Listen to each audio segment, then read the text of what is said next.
This fast and festive program is brought to you by BSI Steel Bulk Sales Division.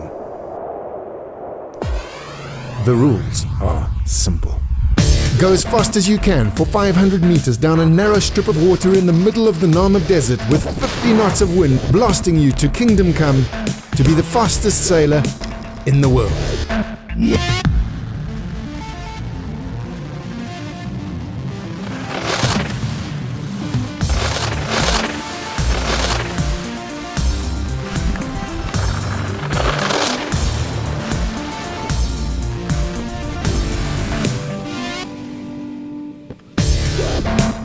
2013 and the world's top windsurfers and kiters have made the journey to see who can survive what's on offer this year. The surreal, swirling, sparkling desert sand that gets into your nose, eyes, ears and teeth. The whistling wind that takes 6 tires to hold down a kite. This works most of the time. And has you wondering on which continent your equipment will end up. The inevitable wipeouts.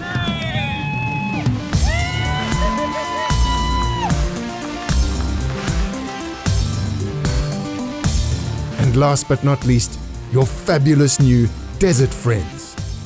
Windsurfers last year shattered all existing records in the channel and are back with the kite surfers to challenge the elements, the dangers, the unknown, to be the fastest sailor on planet Earth.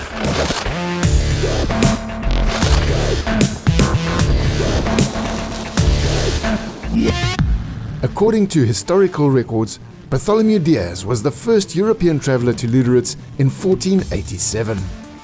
Guana, the excrement from seabirds, led to the annexation of Lüderitz in the mid-1800s, but the strong wind, encroaching sand, lack of building materials and absence of fresh water slowed early development. Until in 1908, when a sparkling diamond was discovered by a railway worker on the sand outside Luderitz, the town boomed. In 2004, according to our history books and to the best knowledge and working memory of our windsurfing and kitesurfing friends, pioneers and legends, the unbelievable potential of Luderitz to be the best place on earth to chase wind and kiting world speed records was discovered by none other than Sebastian Catalan. Sebastian saw the potential of this great place and realized that the world had been waiting patiently for a place like this to break records in the best conditions possible. 64 national and 11 world records have been broken since the first competition.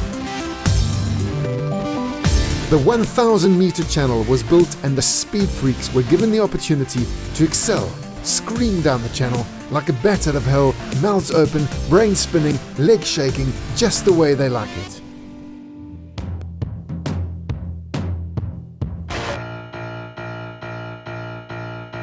The run happens in such a way that you jump in the starting box, you get organized, you jump on the board. When you see it starts to smoke around you, that means there is sand, storm everywhere.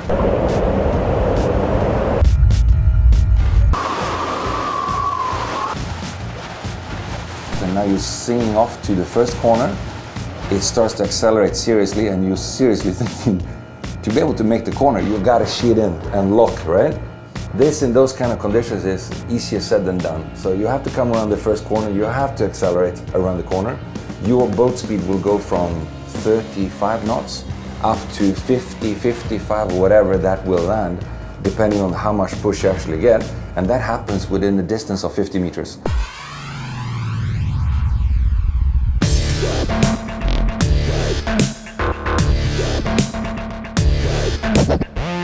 Your eyesight is maybe about 100 meters in front of you. The canal is on fire, it's foaming everywhere, sand is blowing, it's apocalypse, and you're hanging on for help.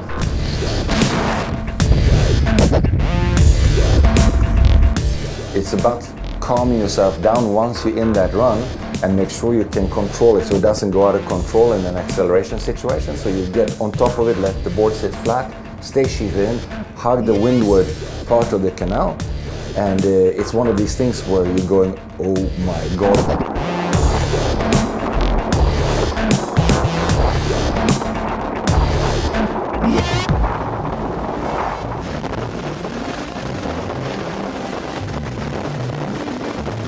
have this sensation of, yes, yes, yes, go, go, go, and the wind keeps pushing you. You want the wind to go, go, go, go. And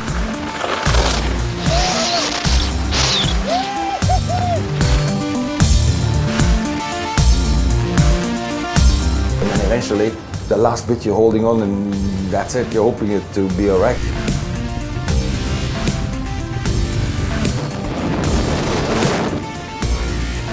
You're over the finish line, now you gotta stop. And you have this mountain coming towards you, you're doing 100 k's an hour.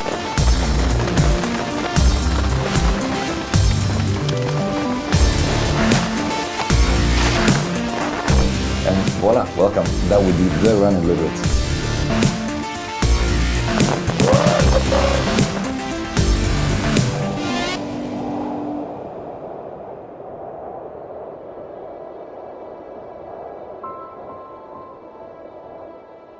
The BSI Steel Luderitz Speed Challenge has two main sections, windsurfers and kite surfers. The kite surfers are traditionally faster than the windsurfers, and just as crazy. World speed records set in this amazing channel. Kite surfing, an incredible 55.65 knots, and windsurfers are not far behind, with 52.05. Remember, this is measured as an average speed over 500 meters. Sebastian Catalan actually once reached a speed of over 61 knots in 2009. That's 115 kilometers per hour. I've been working a lot for improve the channel this year. We're close to perfection. I reshape pretty much everything, and I just take all the best ideas I can get around the world to really improve it. You know, I shaped that channel, a kilometer of piece of water, just like I shape my boards, you know. So that's the master key. You know, if you have a perfect channel, you can go so much faster in total security. So yeah, it's really exciting. This year we get pretty much 60 competitors coming here in Lüderitz from all over the world. The concept of this competition is to bring all the best people in the best place. All we have to do is just wait 6 weeks for the wind.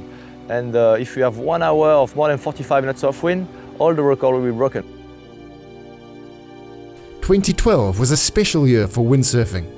Yeah, last year was a great year. We have had strong winds every second day, so almost every record was broken.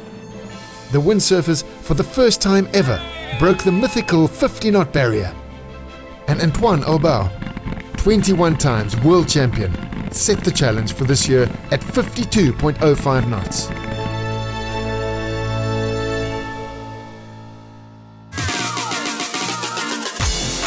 Back to 2013, and during the first few weeks, the new competitors were given time to get used to the channel before the pros arrived. Now get busy! I came to Luderitz this year to push my limits forward.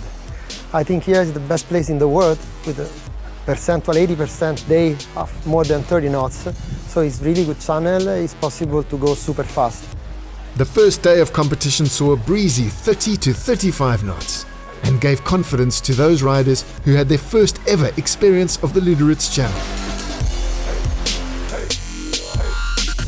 On day 2, the desert winds unleashed a perfect 40 to 45 knots in what turned out to be one of the best days of racing.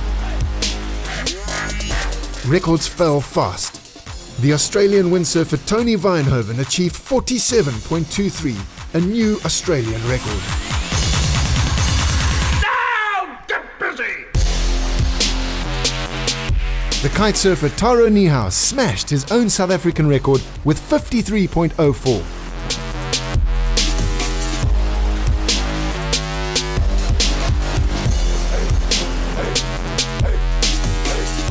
The French record holder Sebastian Catalan knew that today was the day that the world record was within his reach. He started his run perfectly and slingshotted himself around the corner to speeds well over 100 kilometers per hour. He pushed as hard as he could on this run and reached an impressive 55.36 knots, only 0.2 knots outside the world record.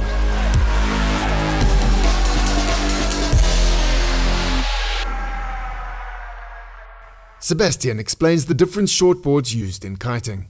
So this is the most popular and common board. It's shaped like a rectangle. You can do everything with it. It's really thin and really light, so you can jump really high. You can surf, you can do what you want, you can really express yourself. And yeah, it's really practical. You have one board, you do everything with it.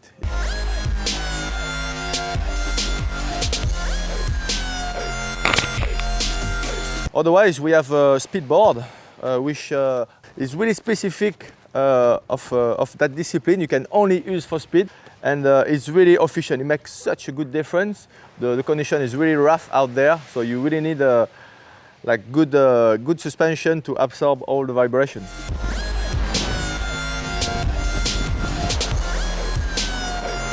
The windsurfers use smaller boards and smaller sails in stronger winds, but still travel with a lot of equipment to be prepared for any conditions. The wind in the second lagoon is remarkable. Warm Namibia desert winds accelerate through the surrounding hills, and on reaching the cold waters of the Atlantic Ocean, thermal atmospheric pressure creates incredibly high speeds. Statistically, the wind blows at an average of 35 knots at least 3 times a week, often reaching 40 to 45 knots and sometimes even up to 50 to 60 knots of warm and stable wind.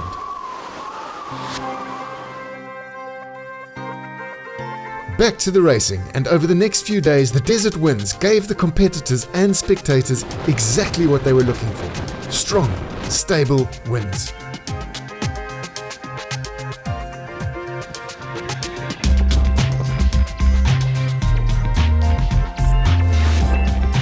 South African windsurfing champion Mitchell Wagstaff was loving the channel and his new speed experience. My first time at a proper speed event, really on a proper professional speed canal. It was really interesting and it's really exciting. The first time I went out, it was just pure adrenaline. When I got to the bottom, big shout, big scream. You know, you really feel your nerves going and your heart pumping, and it was straight in the trailer, straight back up, and you just want to go again because it's like a high, you just want to get more of it. So it was really exciting. These riders were having the time of their lives, and many new records were set. Roger Onvang, the Swedish kitesurfer, with a new national record of 41 knots. Alexander Goncharov has beaten the Ukrainian record with 46.49. Boris Vujanizovic has taken the Croatian record 46.51. Denis Vladimirov beat the Russian record with 44.61. Ole Kjær beat the Danish record with a very fast time of 50.43. Remo Dietelm has beaten the Swiss record with 47 knots.